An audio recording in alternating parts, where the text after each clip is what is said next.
Hello students, मैं doctor Gajendra पुरोहित और आज मैं आपके सामने बताने वाला हूं जो एक एक्सेप्शन केस होता है। लाइक अगर बाई चांस हम पर्टिकुलर इंटीग्रल निकाल रहे हैं और डिनोमिनेटर में जीरो बन जाता है तो हम क्या करते हैं।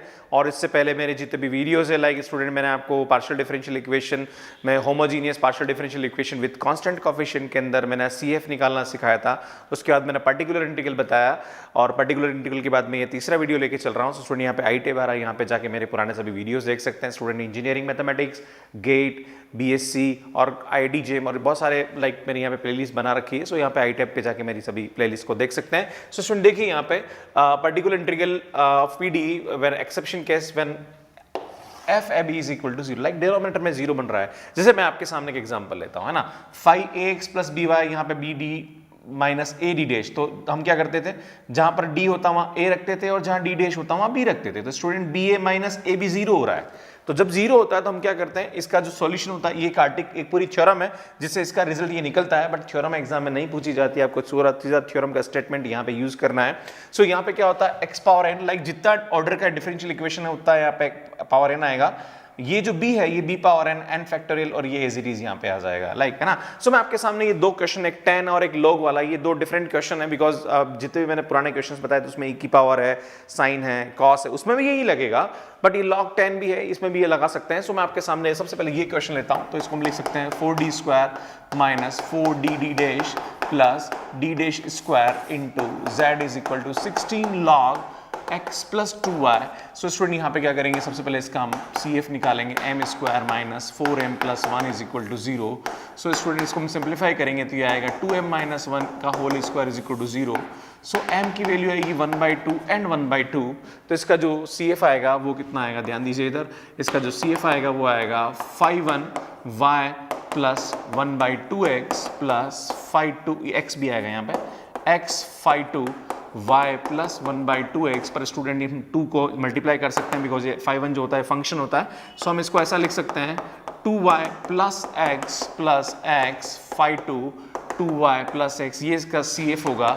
नाउ स्टूडेंट PI की बात करते हैं तो PI में जैसे हम इसको नीचे लेके जाएंगे तो यहाँ आएगा 16 log x plus 2y divided by 4d square minus 4dd dash plus d dash का स्क्वायर। स्टूडेंट जहां पर d है वहां 1 रखेंगे, तो आप 1 रखेंगे तो मैं यहां रख देता हूं 4 1 का स्क्वायर माइनस, है ना, यहाँ पे हम d की जगह 1 रखेंगे और d डैश की जगह हम रखेंगे यहाँ पे 2, है ना, और प्लस 2 का स्क्वायर। तो स्टूडेंट आप चेक करेंगे ये 4 माइनस 8 प्लस 4, तो नीचे 0 हो रहा है। तो डिनोमिनेटर में जब भी 0 आता है तो मैंने आपको बताया था यहाँ पे ये इसका आंसर होता है। तो स्टूडेंट यहाँ पे देखिए सेकंड ऑर्डर है ना, कितना ऑर्डर है यहाँ पे, सेकंड।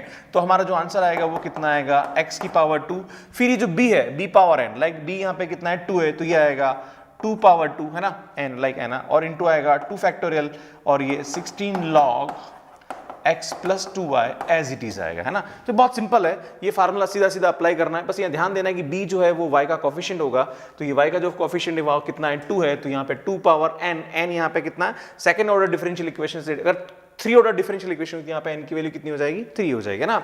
सो ये ध्यान देने की जरूरत है। सो यहाँ पे आ जाएगा ये x स्क्वायर b स्क्वायर, है ना, लाइक b यहाँ पे 2 है तो 2 स्क्वायर 2 फैक्टोरियल। देन इसको हम सिंप्लीफाई करेंगे तो यहाँ पे हो रहा है 4 और 4 2 8, तो इसको कैंसिल करेंगे तो ये आएगा 2x square log x plus 2y। Then final answer होगा z is equal to CA plus PI। तो इस तरह से हम इसको क्या करते हैं, सॉल्व करते हैं। एक और क्वेश्चन समझने की कोशिश करिए स्टूडेंट। यहाँ पे क्या करेंगे, m square minus 2m plus 1 is equal to 0। इसको सिंप्लीफाई करेंगे तो आएगा m माइनस 1 का whole square is equal to 0। तो आपके पास m की वैल्यू 1 1 आएगी, तो इसका जो CF आएगा वो आएगा 5/1 y plus x plus x 5/2 y plus x। Student यहाँ पे इसका PI निकालेंगे तो क्या होगा, ये 10 है, मैं इसको थोड़ा x प्लस y लिख देता हूँ, है ना, क्योंकि हमारे पास फॉर्मेट वो होना चाहिए। Then divided d square dd dash plus d dash का स्क्वायर, जहाँ पे d है वहाँ 1 रखेंगे, जहाँ d डैश वहाँ 1 रखेंगे, तो 1 माइनस 2 1। तो स्टूडेंट नीचे 0 हो रहा है। जब भी नीचे 0 होता है तो हम क्या करते हैं, लाइक b कितना है यहाँ पे 1 है, तो सबसे पहले तो हम यहाँ करते हैं इसकी पावर, ये जो सेकंड ऑर्डर डिफरेंशियल इक्वेशन है तो ये x स्क्वायर आ जाएगा और यहाँ पे आ जाएगा 1 की पावर 2 1 फैक्टोरियल, है ना, b की पावर 2, है ना। तो b यहाँ पे कितना है 1 है और सॉरी ये आएगा आपके पास कितना ऑर्डर का है, n ऑर्डर है ना, लाइक n है, तो ये 2 फैक्टोरियल आएगा यहाँ पे, है ना। देन ये आएगा आपके पास 10 x plus y as it is आ जाएगा। इसको सिंप्लीफाई करेंगे तो स्टूडेंट ये आएगा x स्क्वायर बाई 2 10 x प्लस y। तो फाइनल आंसर आएगा इसका z is equal to c a plus p i, है ना। इन दोनों को ऐड कर दें, लाइक दिस प्लस दिस। तो आप चाहो तो इसका आंसर को ऐसे भी लिख सकते हो। क्या लिखेंगे? phi 1 y plus x phi 2 y plus x square by 2 log x plus 10 x plus Y. तो इस तरह से इसको हम सॉल्व करेंगे। सो यहाँ पे इस तरह से इस टाइप के क्वेश्चन को सॉल्व करते हैं। मैं आपके सामने 2-3 क्वेश्चन और लेता हूँ, फिर इस टॉपिक को हम फिनिश करेंगे। सो स्टूडेंट देखिए यहाँ पे 3 क्वेश्चन और है, फिर इसको अपन खत्म करेंगे। लाइक यहाँ देखिए इस क्वेश्चन को कैसे करेंगे हम लोग। यहाँ पे m cube minus 4m square plus 4m is equal to 0। Then यहाँ पे हम सॉल्व करेंगे तो m square minus 4m plus 4 is equal to 0। It implies m की वैल्यू 0 आएगी, देन 2 और 2 आएगी, है ना, बिकॉज यहाँ पे m माइनस 2 का होल स्क्वायर हो जाएगा तो 2 आ जाएगा ना। तो इसका जो CF आएगा वो आएगा phi 1 y plus phi 2 y plus 2x plus x phi 3 y plus 2x। Right now अब हम क्या करेंगे स्टूडेंट, इसका पर्टिकुलर इंटीग्रल निकालेंगे। तो इसको मैं डिवाइड करूंगा, सो ये आएगा 4 sin 2x plus Y divided by, ये नीचे आएगा तो इसको मैं नीचे ले लेता हूं। तो स्टूडेंट आप चीज देख रहे हो यहाँ पे d कॉमन आ रहा है ना, मैं इस d को कॉमन लेता हूं तो अंदर बच रहा है d square minus 4 dd dash plus 4d dash का स्क्वायर, है ना। अब एक बार ध्यान दीजिए, मैं इसको थोड़ा और सिंप्लीफाई करता हूं। वैसे आप देख रहे हो जहां d है वहां 2 रख रहे हैं और जहां d डैश है वहां 1 रख रहे हैं, तो स्टूडेंट ये 2 तो ये 4 हो जाएगा, देन यहाँ रखेंगे तो -8 और यहाँ रखेंगे तो प्लस 4। तो स्टूडेंट नीचे डिनोमिनेटर में 0 हो रहा है। तो जब भी डिनोमिनेटर में 0 होता है तो मैंने आपको तरीका बताया था, वही तरीका यहाँ पे फॉलो करना। पर एक बात ध्यान रखना कि ये d है, ये d से कुछ नहीं हो रहा है। तो पहले हम क्या करेंगे, इसका इस d का पहले मामला निपटा लेते हैं। मैं इसको थोड़ा सिंप्लीफाई कर लेता हूँ। तो स्टूडेंट यहाँ पे मैं इसको लिख देता हूँ like d square minus 4dd dash plus 4d dash का स्क्वायर। देन हम यहाँ पे क्या करेंगे, यहाँ पे इसको लिख सकते हैं sine 2x plus Y upon D, है ना। मैं इसको अलग लिख देता हूँ, है ना। और किसी के नीचे अगर 1/d है, मतलब ये d है तो ये x के रेस्पेक्ट में डेरिवेटिव होता है, तो इसका 1/d का मतलब होता है x के रेस्पेक्ट में इंटीग्रेशन करेंगे। तो जैसे हम इसका x के रेस्पेक्ट में इंटीग्रेशन करेंगे तो साइन का इंटीग्रेशन कितना होता है स्टूडेंट, मैं इसको कर देता हूँ यहाँ पे d square minus 4dd dash plus 4d dash का स्क्वायर। जैसे हम इसका इंटीग्रेशन करेंगे तो स्टूडेंट ये आएगा माइनस का cos 2x प्लस वाई, और हम x के रेस्पेक्ट में कर रहे हैं तो नीचे क्या आ जाएगा हमारे पास 2 आएगा। ये थोड़ा ध्यान देने की जरूरत है। देन स्टूडेंट हम क्या करेंगे, यहाँ पे ये एज इट इज आ जाएगा, तो 4 से हमने डिवाइड किया तो 2। देन मैं इसको लिख लेता हूँ और माइनस बाहर लिख लेता हूँ, तो ये आएगा आपके पास cos 2x plus Y divided by D square minus 4dd dash plus 4d dash का स्क्वायर। स्टूडेंट अब आप देख रहे हो तो यहाँ पे x की जगह लाइक d की जगह 2 और d डैश की जगह 1 रखने पर नीचे 0 हो रहा है। जब भी नीचे 0 होता है तो हम क्या करते हैं, यहाँ पे ऊपर x स्क्वायर आ जाएगा, देन यहाँ पे क्या आएगा b पावर 1, तो यहाँ पे b जो y का कोफिशिएंट होता है वो b होता है, तो b क्या आ जाएगा यहाँ पे b पावर 2 आ जाएगा। देन यहाँ पे 2 फैक्टोरियल इंटू ये आ जाएगा cos 2x प्लस वाई, और इसको मैं सिंप्लीफाई करूंगा आपके पास यहाँ पे तो 1 पावर 2 तो 1 ही होता है, 2 फैक्टोरियल 2 होता है, 2 से 2 कैंसिल करेंगे तो आपके पास इसका जो CF आएगा वो PI आएगा वो माइनस का x square cos 2x plus Y आएगा। देन फाइनल आंसर आएगा इसका z is equal to CA plus PI, है ना। तो इस तरह से इसको हम क्या करते हैं यहाँ पे सॉल्व करते हैं। नेक्स्ट ये वाला क्वेश्चन देखेंगे अभी। सो स्टूडेंट देखिए इस क्वेश्चन को हम किस तरह से करेंगे। सो यहाँ पे मैं इसको लिख सकता हूँ, क्या लिख सकता हूँ इसको, d square plus 5dd dash plus 6d dash का square into z is equal to y minus 2x की power minus 1, then n square plus 5m plus 6 is equal to 0। और जैसे हम इसको सॉल्व करेंगे दिया आएगा m plus 2 into m plus 3, है ना, इज इक्वल टू 0। हम जैसे इसको मल्टीप्लाई करेंगे दिया आएगा, देन m की वैल्यू आ गई -2 एंड -3, तो इसका जो CF आएगा वो आएगा phi 1 y minus 2x plus phi 2 y minus 3x। Then इसका हम PI निकालेंगे, तो PI में क्या होगा स्टूडेंट, ये पूरा नीचे डिवाइड होगा, तो हम लिख सकते हैं इसको y माइनस 2x की पावर माइनस 1 डिवाइडेड बाय, मैं इसको डिवाइड करता हूँ तो इसको लिख सकता हूँ d square plus 5dd dash plus 6d dash का स्क्वायर। पर स्टूडेंट हमने अभी इसके फैक्टर किए, ये फैक्टर आया तो इसको मैं फैक्टराइज फॉर्म में भी लिख सकता हूँ। सो मैं एक्चुअली क्या हो रहा, प्रॉब्लम ये आ रही है कि जैसे हम d की जगह, हम यहाँ पे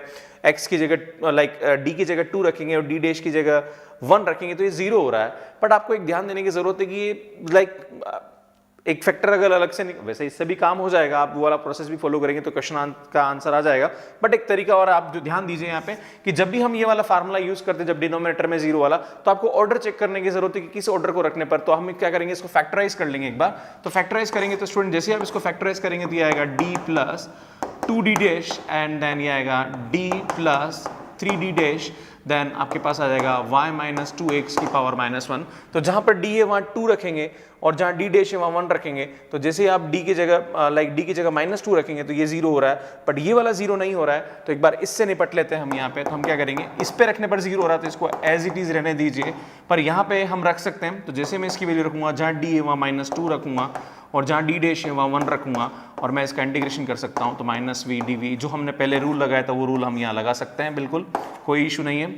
सो ये आएगा 1 upon d plus 2d dash और ये हमारे पास वैल्यू आ रही 1 और इसका इंटीग्रेशन करेंगे तो ये आएगा हमारे पास 1 upon v। Actually v inverse का मतलब होता है 1 अपॉन v और 1 अपॉन v का इंटीग्रेशन होता है log v और इसको हम सिंप्लीफाई करेंगे तो ये आएगा 1 upon d plus 2d dash log, ये आएगा आपके पास y माइनस 2x। पर स्टूडेंट जहां पर भी d है वहां पे माइनस 2 और d डैश की जगह 1 रखने पर ये 0 हो रहा है। अब यहाँ पे वो प्रोसेस यूज कर सकते हैं। तो यहाँ पे इसकी पावर 1 है तो ये आएगा x पावर 1, देन यहाँ पे b जो है वो 1, इसका कोफिशिएंट 1 है तो ये आएगा 1 पावर 1 और ये आएगा 1 factorial into log y minus 2x। तो इसको मैं सिंप्लीफाई करूंगा तो ये आएगा x log y minus 2x, ये इसका क्या आएगा, pi आएगा। देन फाइनल आंसर आएगा z is equal to ca plus pi। तो इस तरह से इस क्वेश्चन को हम यहाँ पे क्या करेंगे, सॉल्व करेंगे। सो स्टूडेंट देखिए लास्ट क्वेश्चन और d cube minus 2d square d dash minus d dash square plus 2d dash cube z is equal to e की पावर xy। स्टूडेंट जहाँ पे d वहाँ m रखेंगे, देन इसको हम सिंप्लीफाई करेंगे तो यहाँ पे m की वैल्यू आएगी 1 माइनस 1 2, देन ये इसका क्या हो जाएगा, cf हो जाएगा। देन इसको पूरे को डिनोमिनेटर में लेके जाएंगे, नाउ इसका pi निकालेंगे। तो स्टूडेंट हम इसका फैक्टर करेंगे तो हमारे पास ये और ये टर्म आएगी। यहाँ पे 1 और माइनस 1 रखने पर 0 हो रहा है, बट यहाँ पे नहीं हो रहा है तो इसको अपन अलग रखेंगे। देन जहाँ पे d है वहाँ 1 और जहाँ d डैश है वहाँ 1 रखा, तो अपन चेक करते हैं यहाँ से इसकी वैल्यू कितनी आ रही, 1 माइनस 1 माइनस 2, देन ये हमारे पास दो बार इंटीग्रेशन होगा e की पावर v dv। पर स्टूडेंट हम जानते हैं कि इसका इंटीग्रेशन करने से कोई फर्क नहीं पड़ता है, बिकॉज e की पावर v तो e की पावर v ही होता है। सो ये आएगा 1 upon d minus d dash और ये 1 से 1 कैंसिल हो गया तो माइनस 2 मैंने आगे रख दिया और ये आएगा e की पावर वापस v की वैल्यू रख दी x प्लस y। और स्टूडेंट जहाँ पर भी d है वहाँ 1 और d डैश की जगह 1 रखने पर ये 0 हो रहा है। जब भी 0 होता है तो हमारे पास रूल था यहाँ पे x, ये d की पावर 1 है तो x पावर 1 आएगा minus 2, then b power n b power 1 आ जाएगा, then n factorial that is 1 factorial into ये 1 है और ये 1 फैक्टोरियल है ना। देन e की पावर क्या आ जाएगा, x प्लस वाई। तो इसको सिंप्लीफाई करेंगे तो यहाँ से आएगा माइनस का x बाई 2 e की पावर x प्लस वाई, इसका क्या आएगा, pi आएगा। Then final answer z is equal to ca plus pi। Student मैं यहाँ पे z is equal to ca plus pi कर रहा हूँ, पर ca और pi को ऐड करके लिखना आपका काम है। सो इस तरह से हम यहाँ पे इस टाइप के क्वेश्चंस को सॉल्व करते हैं। स्टूडेंट जब भी डिनोमिनेटर में 0 बन जाता है तो ऐसे यहाँ पे क्वेश्चंस, और ये क्वेश्चंस ज्यादा इंपॉर्टेंट होते हैं, इवन ये कॉम्पिटिटिव एग्जाम्स में भी इस टाइप के क्वेश्चंस पूछ लिए जाते हैं, इवन नेट में भी आ जाते हैं। सो प्लीज आप इस टाइप के क्वेश्चंस को थोड़ा सा ध्यान से देखें कि जब भी हम डिनोमिनेटर में 0 आता है तो हम इस टाइप से इस क्वेश्चंस को सॉल्व करते हैं। स्टूडेंट नेक्स्ट में जो आगे आपके सामने लेके आने वाला हूँ वो है कि एक्स स्क्वायर प्लस एक्स या पॉलिनोमियल की फॉर्म में हो तो उस वाले केस में कैसे हम यहाँ पे पीआई निकालते हैं और प्रोडक्ट फंक्शन का पीआई किस तरह से निकालते हैं वो मैं आपके सामने लूंगा। फिर उसके बाद नॉन होमोजीनियस डिफरेंशियल इक्वेशन को, पार्शियल डिफरेंशियल इक्वेशन को किस तरह से हम सॉल्व करते हैं वो भी मैं आपके सामने बहुत जल्दी लेके आने वाला हूँ। सो स्टूडेंट बने रहिए मेरे साथ, यहाँ पे बहुत ही अच्छा कंटेंट आप लोगों के लिए यहाँ पे आने वाला है। और स्टूडेंट लाइक शेयर सब्सक्राइब, ये बार बार मैं आपको लास्ट में बोलता रहूँगा, भैया इसमें आपका कुछ भी नहीं बिगड़ता है, हम लोग इतनी मेहनत कर रहे हैं, इतना काम तो आप हमारे लिए कर ही सकते हैं। So student thank you so much for watching my videos, thank you.